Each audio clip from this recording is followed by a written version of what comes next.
Hi. Welcome. You're listening to Beyond the Front Door podcast with Lindy and Rhea at Peak Properties, and we're real estate agents that bring you stories that make you laugh, cry, cringe, inform you, all of the things. So come on in. We put the real in real estate. Yes, I think we've had all those things happen. Right? I'm not planning on crying today. No crying. No, it's 307 day. So it is. Yeah, it's a day to celebrate. So anyway. Should have wore our Wyoming stuff. Yep. I had it on too. I did. She did. She's representing. I'm representing. So, well, I just want to thank everybody for listening in today. I'd like to welcome Kristy Williams from Cross Country Mortgage. Here, my partner in crime when it comes to open houses. So I'm really excited to have you here today. Oh, you're the one who's doing the 20 open houses in 2 days. 2 days. Just kidding. I know. She's like, okay, when are we Rhea's going like, again? challenge accepted. I'll call Kristy. Kristy will do it. That's funny. Well, we've met some pretty great people during those open houses, but there's definitely been a few that,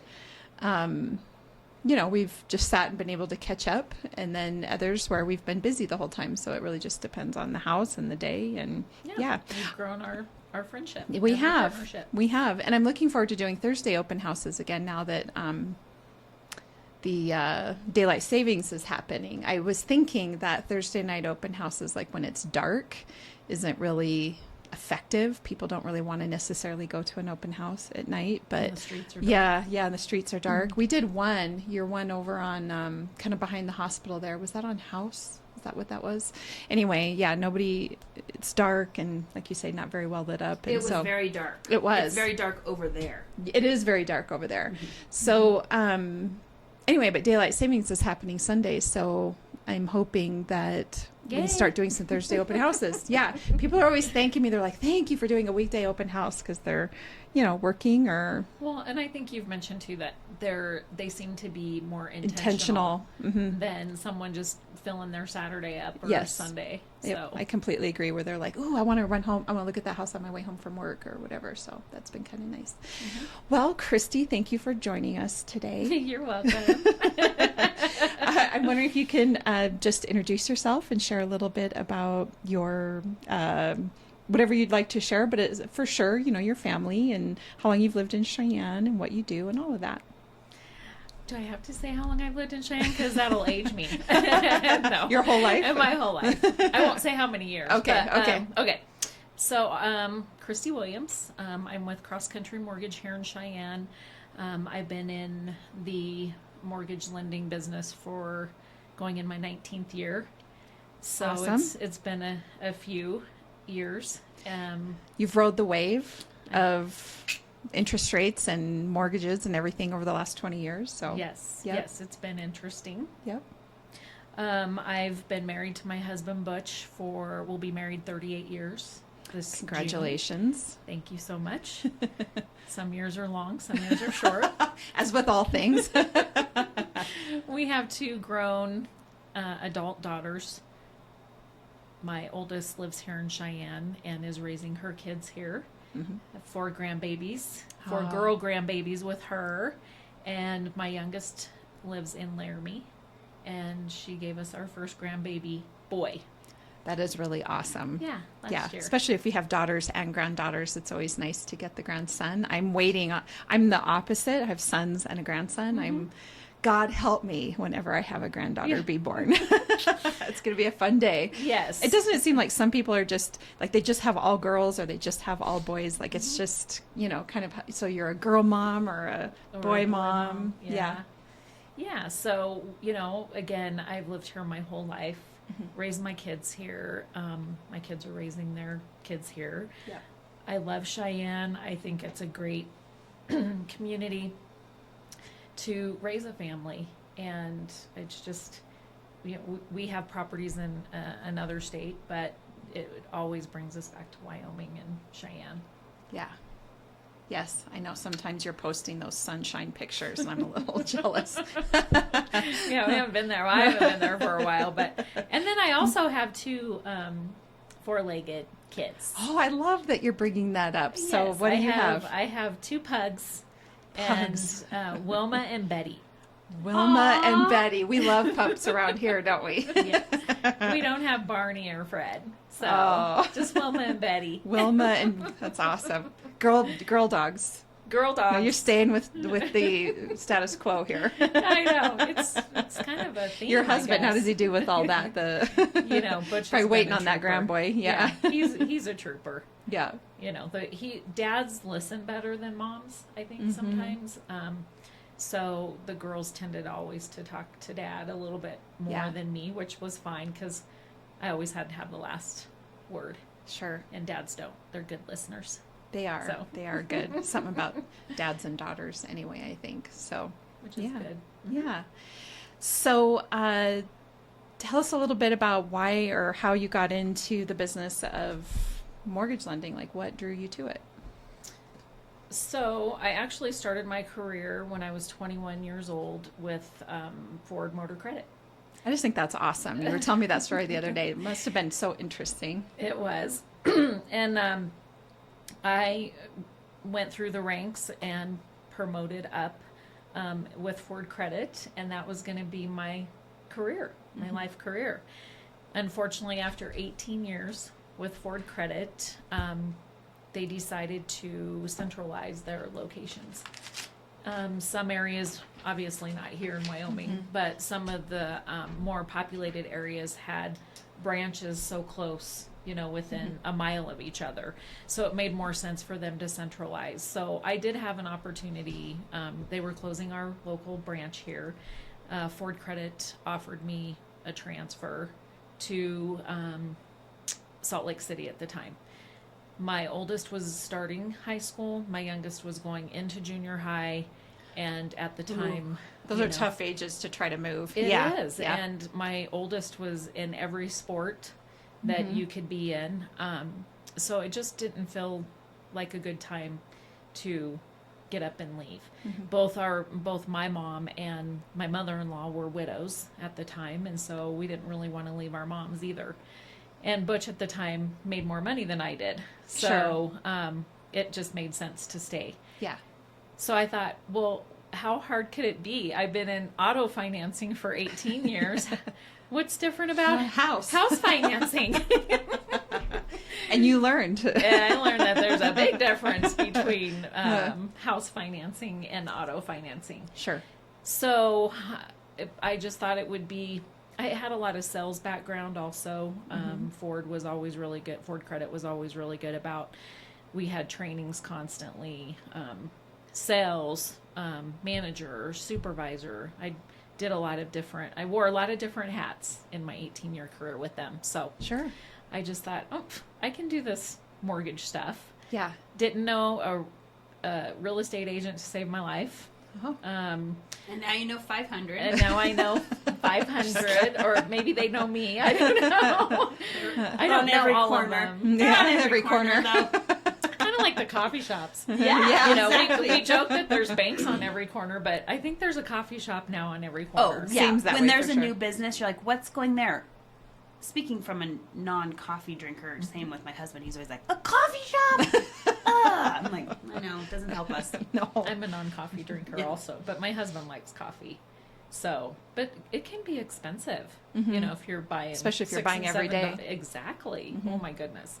Yeah. So, yes. So there are a lot of agents, and so I've kind of gotten into the business a little backwards.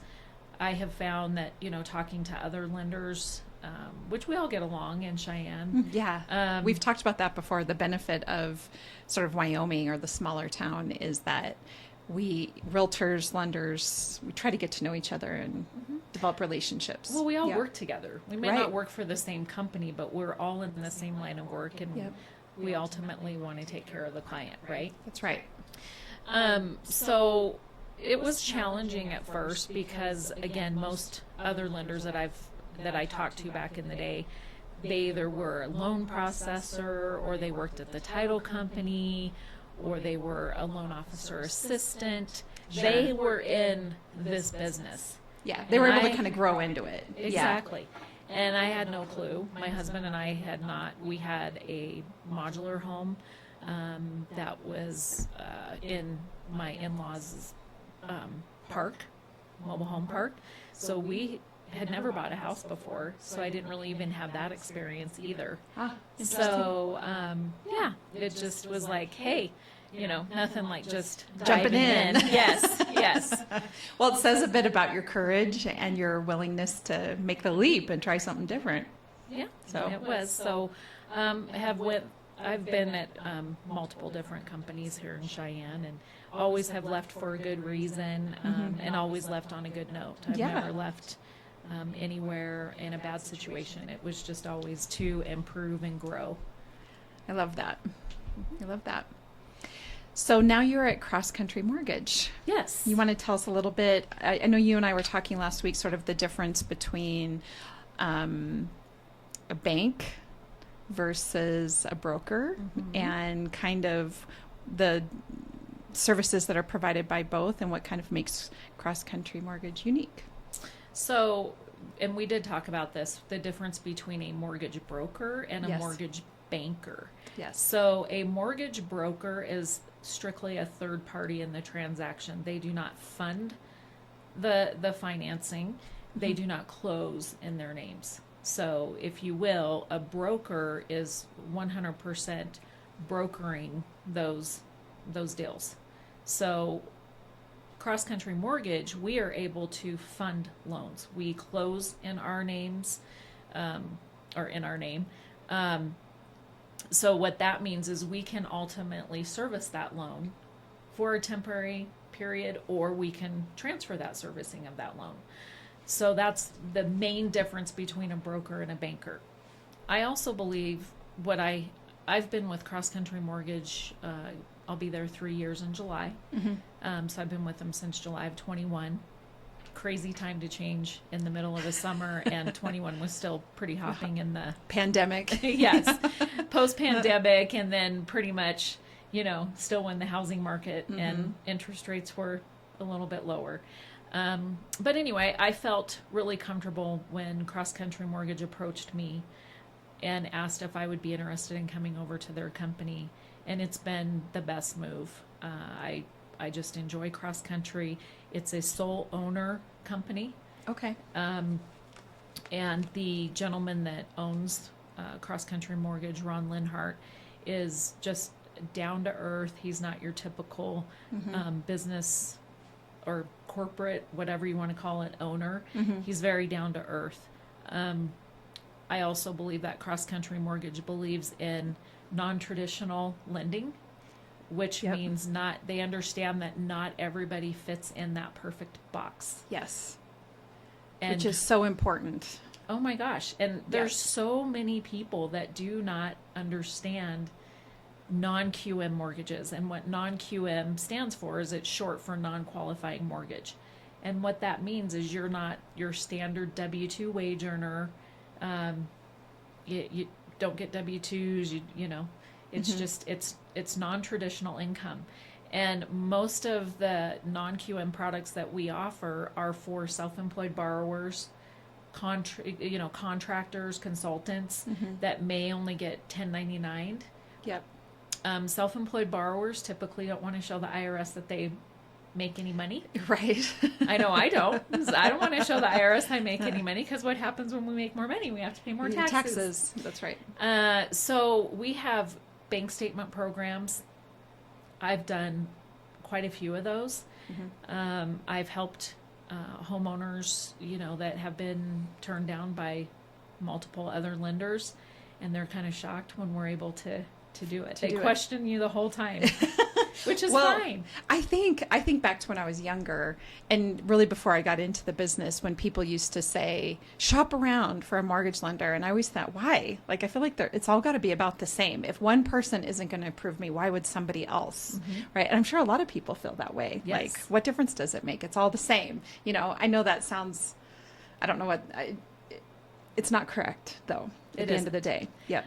And I treat people really well. So Yes. even though I may offer the same services as another lender, I'm a relationship loan officer. You are. I am not a transactional loan officer. So I might not have my name up on a billboard and and all the numbers and all the things, but I really truly care about people, and it's more important for me to do the right thing for them instead of just getting a loan. Yes. And Lindy and I were just talking about that while we were chatting earlier, that realtors really take a hit on this, that there can be people out there that feel like realtors just want to close the transaction and just want to make get their paycheck from it. And I would say, most of the realtors I know, that's not the case. Everybody wants what's best for their clients. It's not about just, bringing home that paycheck. This is such a huge transaction, right? You want them to feel comfortable. I think it would be my worst nightmare to have somebody come back to me and go, this was the worst decision I ever made. And didn't feel like we cared about them through the process. That would just be awful to me. Right. And I'm sure to you as well. Yeah. And I think education's important. I never want anyone to leave my office thinking, what the heck, what, I don't know this, or I don't know that, or, she didn't explain something. That's just really important to me, that they're educated. Sure. And they understand what they're doing. Yes. So many people, I don't know what kind of loan I got. What kind of loan did I get? And yeah. Well, I think it don't can ever feel let like them- drinking from the fire hose sometimes when you're new to the process of buying a home and you get in and you're learning. I'm certain you probably have to repeat things a few times just to, you're Absolutely. educating sort of ongoing throughout the process, because everybody can only retain so much at one time. Exactly. And it's very emotional. Yes. I find that when you're involved in these transactions, this is a huge life move for somebody. It's a big deal just to move in town, much less across states, I Yes. think. And they're trying to sell a house where they live, and they're trying to move here, and they're like, do people do this all the time? And I'm like, well, yeah, they do. I don't, right? Yeah, I don't. They're probably thinking that to themselves. I've never done it, so. Yes. So I think that's important. So again, kind of back to cross country and what we offer, the bank statement program. Basically what that is I don't even have to look at their tax returns. I can look at their last 12 months of business bank account, and we go by their deposits, and then there's a percentage that we take off, of course, because we know that you can't have 100% of your deposits as income, because you do have some expenses. Yep. And you do got to pay taxes. And you do have to pay taxes. Yep. Yeah. Yep. So they do consider a percentage of that. So, for instance, I just give you an example. I helped a local guy that's self-employed, has been self-employed for 25 plus years. Showed on his taxes he made about $7,500, and actually he made about $78,000 a year. Wow. So again, being turned down by 2 other institutions, and didn't think he could get anything done, and I was able to help him. Wonderful. Now, also, I just want to add that these programs are not traditional, so it's not interest rate shoppers. So that You may pay a higher interest rate. you're going to pay a higher Okay. interest rate. Okay. That just bottom line. We're no beat around the bush. So, Okay. but typically these people that need this type of loan, again, they don't fit in the perfect box. So therefore, they're not going to get a perfect interest rate per Sure. se. Sure. And typically they're not shopping interest rates. Right. So- Their shopping loan program. So, They want to get into the home. That's Yeah. their main. Yeah. Another unique program that we have is the asset qualifier. And what that is, I can give you an example how I helped a gentleman that was moving here from Oregon. He was retiring. They had a business. He had not set up a pension. He had not set up any monthly income. So no Social Security. He had no regular monthly income coming in. And again, 2 other lenders, well, you don't have any monthly income. There's no way we can help you. You haven't started receiving an annuity, your retirement pension. You don't have proof of that. No, we can't help you. No, we can't help you. We were able to get him out here, get him and his family moved on his assets. I'm sure there's people out there that have millions of dollars in assets. I've never personally worked with multiple people that have that, but this gentleman did have a lot of assets. And so we were able to approve him based on his assets, not any monthly income at all. Wow, that's awesome. And it was a very not stressful transaction for me because I knew we could do it.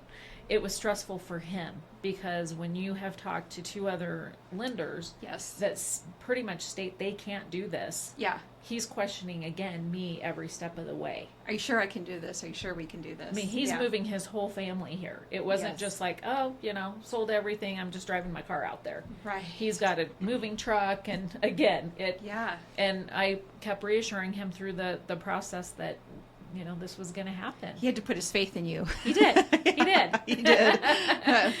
So hopefully, I seem like a pretty trustworthy person, right? Yes. Well, and I think that when you have been in that situation and you've gotten turned down or told you can't do this, you can't do this, when someone says you can, you're going to question it the whole way. You're like, are you sure?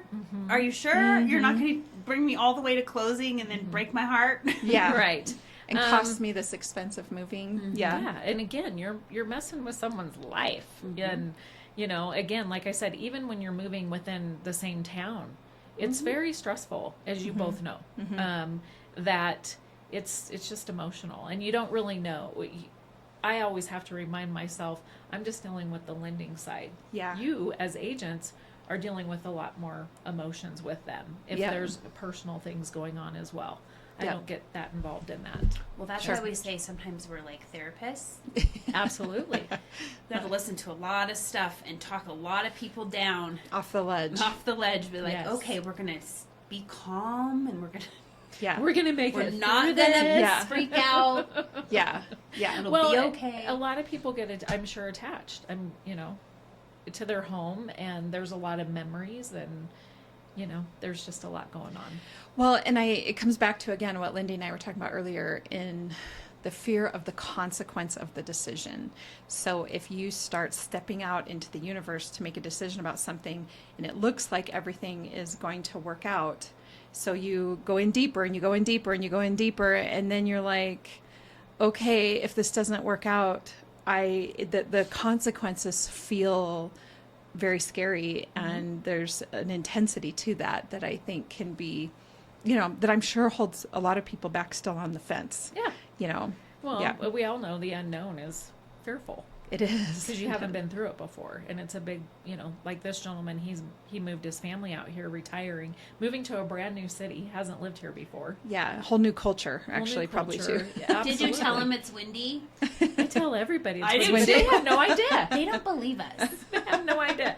Yesterday I made that video. I don't know if you guys saw it, I but did. it was basically like, I didn't know it was 365 days of 7 days a week. 360. Like, but when I saw it, I thought, yep, it's windy. Yeah. Because yesterday, wasn't it weird how it was so It was. calm, and then all of a sudden it was terrible? Yeah. Yep, that's what it is here. Well, Yep. and I actually, just quick story, I helped some folks that moved here from California, and they were so tired of people. They just wanted to be out, They in don't the middle care if they're of getting blown nowhere. away. Well, not only the wind, but, we get wind and snow. Yes. Which causes drifts. Yes. Which causes road closures, which Yes. causes lots of stuff. And they both Yep. have 2-wheel drive vehicles. Because Of where course. they lived in Southern California, didn't need four-wheel they didn't drive. need 4-wheel drive. Mm-hmm. But all they were focused on was we're moving, and we want to be, we want no neighbors. Yeah. We want to be on 20 to 40 acres.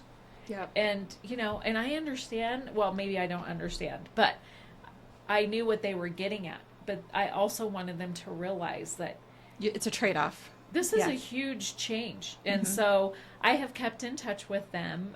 This has been a couple of years. And I always, the first winter was it last year? Yeah, this would be their second winter. But was it last year we got like 3 feet of snow? It was May, in or 2021 Okay, because it was 20 right after I moved here in that March, and the whole town shut down for like Oh, a yeah. week. So, yeah, see, now it'll be 3 years. This is their third winter. Oh, my gosh. See, time goes so It fast. does go by fast.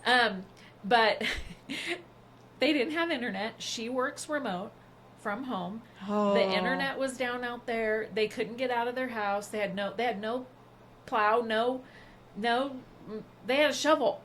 And they had 20, however many, I don't know, feet or whatever to the main road. And it was just like, I thought for sure, you guys are going to just pack up and get the heck out of Dodge. But Yeah. They had bought a 4-wheel drive, I think, the year before. Good. So they at least had that. But people just don't grasp the weather that we have here.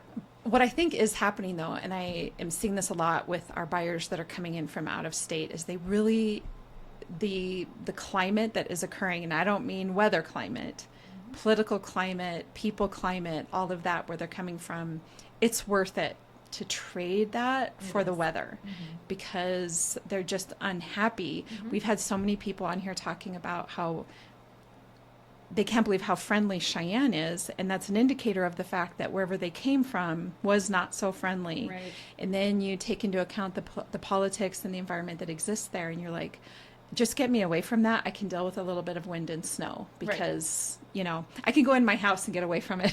Well, and it doesn't last forever. That's right. It'll pass. It'll pass. That's correct. I even this morning, it was so foggy this morning when my husband got home from work, and I got up and just decided to take Lola out for a walk, and I was all bundled up thinking the weather, it was just going to be awful cold, and it was beautiful. It was dead It calm, was. too. It was dead calm. Even though it was foggy out and there was moisture in the air, it was absolutely gorgeous. And I could have walked all morning like that. My Lola, though, I think her little paws were wet, and she was like steering me home as we got towards the end of it. So I was like, okay, I guess it's time to go home now. You're the boss. So I'm done, Mom. Yeah, My feet are cold. Yeah, she's totally the boss of our house. So anyway, yeah.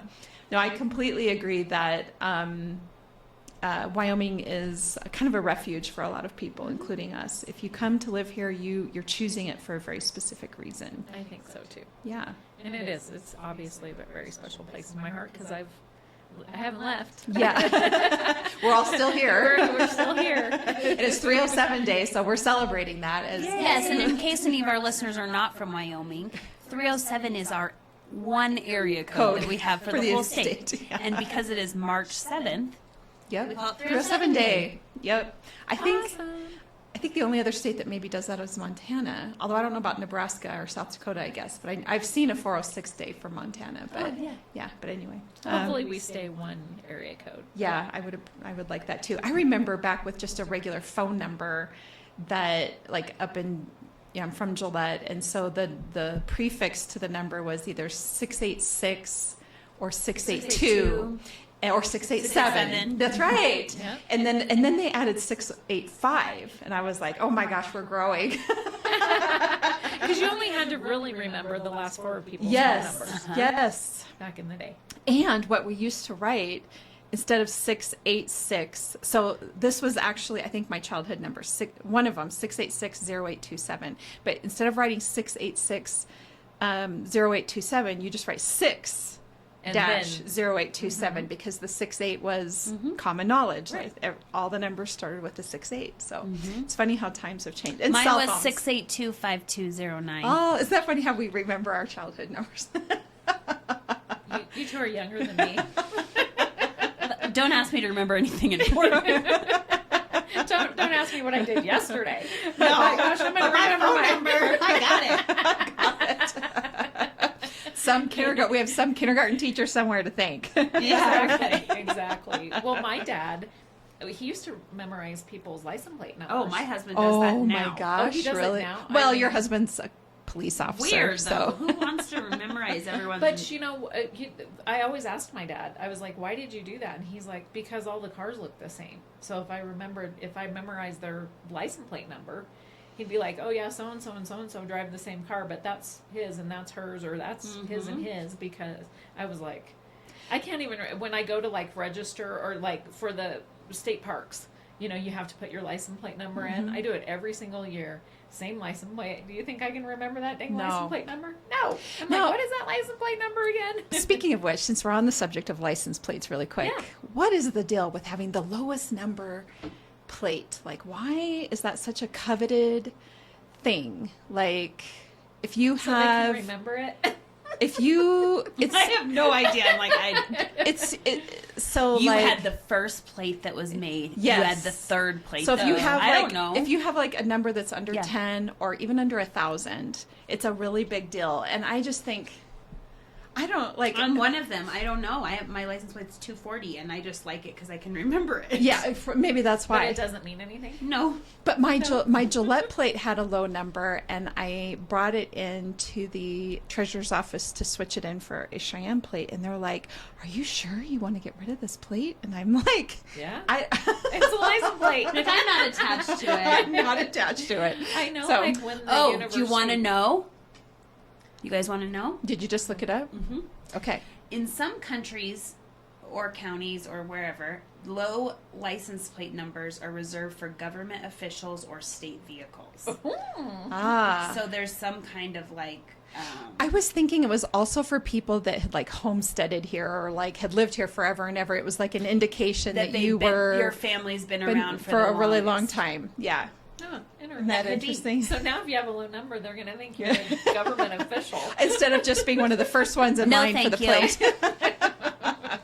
Well, and I know when the university, if you know, it was Yes, I have a university plate, and I got them when they first came out, so I have 240, and I don't want a different one. Are you a because University of Wyoming alumni? I am. I have 2 degrees from there, and I still have Laramie license plates. Oh, do you? So, you know, when they first came out with the University of Wyoming, you had to be alumni. Yeah. And so my daughter, both my girls graduated from UW, but my oldest, she was so mad when they opened it up to everybody. Yes, She's 'cause like, I this agree. is, it I wasn't- agree. There was that. My husband is the same way. We both are graduates of the University of Wyoming, and we were like, we got these plates now. Everyone can have the plates. But I get it. It's not about that. It's about scholarships It for is. people. It So is. obviously, if you open it up, we can make more money. We can get more money. But that's for yes, sure. it did feel like, how cool would it be to you're a graduate, so you can get this special plate? Right. That you is, yeah. Because, that's a big accomplishment. Yeah, it you know, is. to get that degree. And Maybe there should just be something that signifies on the plate. I don't know. But well, we have different license plates for, veterans and disabled veterans, disabled veterans yeah. And there all is, sorts I'm of kind of stuff. hoping for this one. There was conversation at the Capitol this year about having a sort of a historic license plate. So Colorado has one that's black and white, and it's supposed to be I cannot historical. Get used to those license plates. I But- can't either. I'm like, who is that? But what it would happen it didn't pass this year, but it was so popular within the legislators. I'm certain it's going to come up again. But the idea of a historical license plate, especially with Wyoming, when we're so grounded in our roots, I'm certain this is going to take off. But then the funds of that will go towards the 988 Suicide Lifeline, which has yeah. a really good purpose behind it Oh, for sure. absolutely. Yeah. I mean, we Yep. have And Pioneer if you think plates. of all these ways you can raise money, I mean, Yeah. why not have different kinds of plates that you could pay extra to Well, have? Exactly. what I can tell you from a law enforcement perspective, the Yeah. main thing for them is just identifying that they're Yeah. from Wyoming. Or they're not fake. Or they're Yeah, yeah. I know. So now you know. Well, now that we've explored the license plate situation here in Wyoming, wrapping up, Kristy, you kind of mentioned it in the early part of the podcast, but what's your favorite thing about Cheyenne? I have lots of favorite things about Cheyenne. I probably my most favorite is just we're kind of a small town with a big feeling, Mm-hmm. and the people. I think that's always had me stay here. And Yep. then the railroad's a huge. My dad was a railroader, and I just think the I-80 and the I-25, and we just still have a small town feel, I guess. We do. And we're growing. It's a scary thing, I think. Yeah. Bringing in such businesses that maybe not everybody agrees with. That could be another subject. But You mean everybody here in Wyoming is independent and has strong opinions? I do feel, I feel like we have good school system. Some people may disagree with that, but one of my daughters is a teacher and teaches in the public schools, and I think our kids can still be kids here. Yep, I completely that's agree. important. I think it's about perspective. When you look across at other states and kind of what they're dealing with in their education system, we are really fortunate, teachers, here in Wyoming. So, I believe that too. yeah. So I appreciate you guys having me on today. Yes, I know Lindy has one more. Actually, before you ask that, after you ask yours, I have one more for her, but go ahead. Okay, if you could buy real estate, property, anything, anywhere in the world, where would it be and why? If money was not an object. Oh my. Anywhere in the world? Anywhere. I haven't been everywhere in the world, so there's probably places I Don't would like even to know. have out. I'd like to have real estate. I would probably say Montana. Oh. I do like warmer climates, but I think Montana is probably one of my favorite states. So if money wasn't an object and I could just have real estate there just to have it, I would say Montana. And I think it just kind of leads back to Wyoming. I think Montana's still kind of down low where we are as far as, Population. Just Issues, all the things. And it's so beautiful there too. Mm-hmm. Yeah. So I know that's crazy because there's probably a lot of other places I'd like to have real estate as well. Like I mentioned before, we own property in another state, but I think Montana.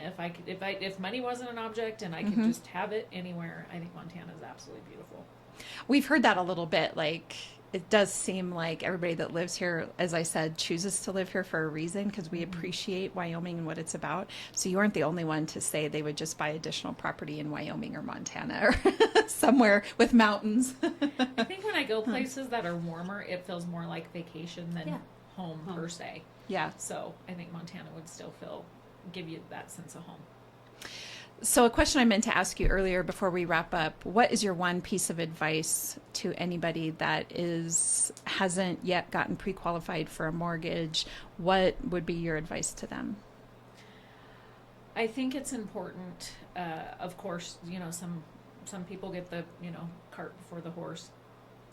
But I do think it's important to meet with a lender. I think there's lots of questions that need to be answered before you actually dive in and go look for a house. Yes, Yeah. yes. Yeah. I try to encourage first-time home buyers, even people that haven't bought a home quite a few years, because the process changes. I want them to do the home buyer class. I want the home buyer class done. I think it's important. It is $75, but it's the best $75 I think that they could spend. I feel like younger people that haven't purchased a home, we do this day in and day out. Right. You do real estate every day. I do lending every day. We just know we know things, right? They don't know. So even if I tell them, even if you take one or two things away from that home buyer class, it's beneficial and it's education. So when they do go to meet with you as agents, they can feel a little bit more educated and prepared and know maybe what to ask, or when you're looking for a home. Again, this is the biggest purchase that you will make, unless you're going to buy a business or something, but that's a whole different story. Yeah. But I think what I try to do when I meet with people the first time is to encourage them to do that class. Yep. I think it's huge. Where can people find you, find your information? Well, I'm working with a guy right now that actually found me on Google. So I was super excited when he said, mortgage lender in Cheyenne, Wyoming. And he said I was was the top one that came up. Oh, and congratulations. I know. I'm super excited. Google optimization there somehow. I know I've had a few Google reviews, but not a lot. And he said that Cross Country Mortgage was the only mortgage lender that had our phone number and address, which I thought was odd too, because I've Googled other places and they're on there. But anyway, that's what he said. And so crosscountrymortgage.com, is that the website? Oh, yeah, that's what you asked. Yeah. How they find me? Well, Kristy Williams. Okay. And I spell Kristy Kristy. Okay, perfect. And then Williams is standard spelling. And then Cross Country Mortgage. We're located at 4008 Laramie Street here in Cheyenne. And my number is 307-630-9805. And you also are on Facebook as well. So I am on Facebook. Okay. Yes. Perfect. Well, thank you so much for joining us here today. Thank you, We girls. always enjoy visiting. And of course, that took, we're our chatter always takes us a little longer than we mean for it to, but we really appreciate you being on today. Well, So- you're welcome. Plus, we were celebrating 307. Seven, so we that's had to right. talk about You're that. right. You're right. There it is. For all of our listeners, thank you so much for listening in today. And as always, Lindy and I, Rhea, are realtors with Peak Properties. You can find us on all the social media channels, as well as www.sellcheyenne.com. And of course, Beyond the Front Door on Spotify, iHeartRadio, Apple Podcasts, as well as YouTube. You enjoy your 307 day today. Or actually, by the time you listen to this, it won't be 307 anymore, but that's okay. We'll celebrate Wyoming all month long. So This episode of Beyond the Front Door is brought to you by Peak Properties in Cheyenne, Wyoming. With over 75 years of combined experience in real estate, it's our goal to help clients buy and sell and save by providing the information you want and the professional services you expect. Let us help you with your residential, commercial, HUD, income-producing properties, as well as vacant land and rental needs. To learn more, visit www.sellcheyenne.com.